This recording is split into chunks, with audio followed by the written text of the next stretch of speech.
L'expression de conséquence.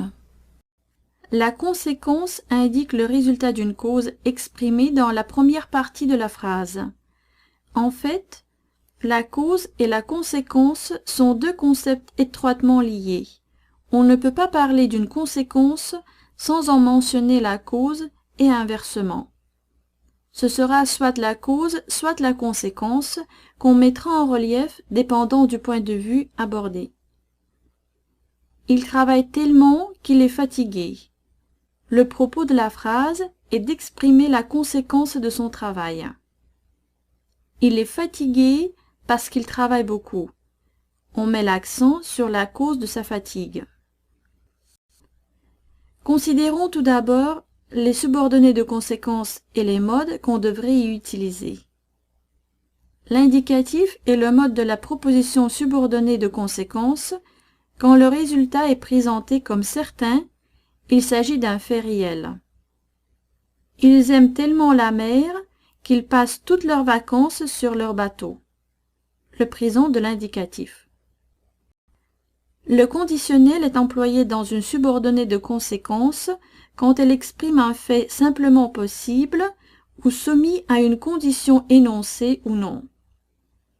Notez que l'emploi du conditionnel est assez subjectif, c'est-à-dire nous allons utiliser soit l'indicatif, soit le conditionnel en fonction de l'attitude exprimée.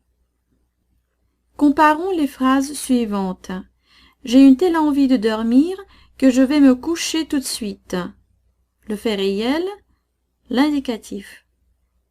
J'ai une telle envie de dormir que je me coucherai bien tout de suite.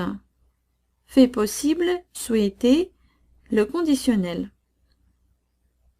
Tu t'habilles de telle façon que tu ressembles à un clochard. Fait réel, l'indicatif. Tu t'habilles de telle façon qu'on te croirait un clochard. Fait prévu, conditionnel. Nous allons utiliser le subjonctif quand la conséquence est liée à une appréciation irréalisable ou éventuelle. Dans la plupart des cas, à l'intérieur des conjonctions, on aura pour que. Trop, trop peu, assez, suffisamment, plus adjectif ou adverbe, plus pour que.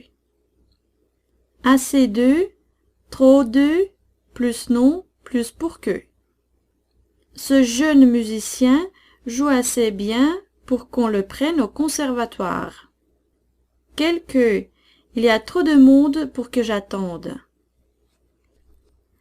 Notez que le verbe principal et le verbe subordonné ne doivent pas avoir le même sujet. Si c'est le cas, nous allons alors utiliser une préposition avec un infinitif. Il est trop vieux pour danser le rock.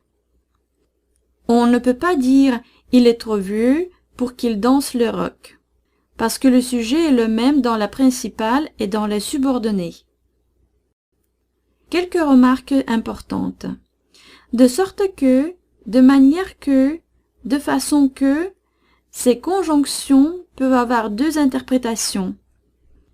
Quand elles expriment la conséquence, un fait réel, on emploie l'indicatif. Elle a travaillé fort de sorte qu'elle a reçu une bourse.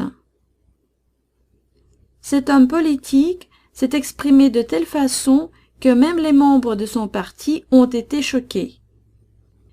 Quand elle exprime le but, donc un fait souhaité, on emploie le subjonctif.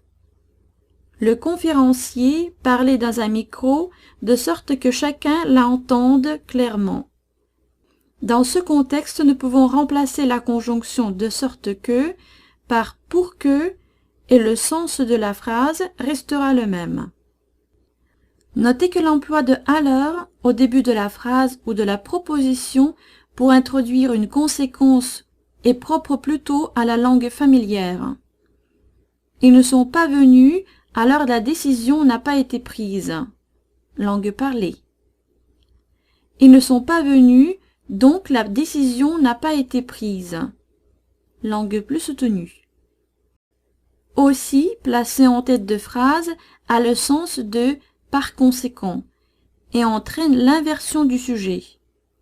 Cette émission de télévision a eu un grand succès, aussi a-t-on décidé de la rediffuser. Aussi peut avoir le sens de également. Dans ce cas, il n'est jamais placé en tête de la phrase. On fait beaucoup de hockey au Canada, aussi on pratique beaucoup d'autres sports. Mais on fait beaucoup de hockey au Canada, on pratique aussi beaucoup d'autres sports.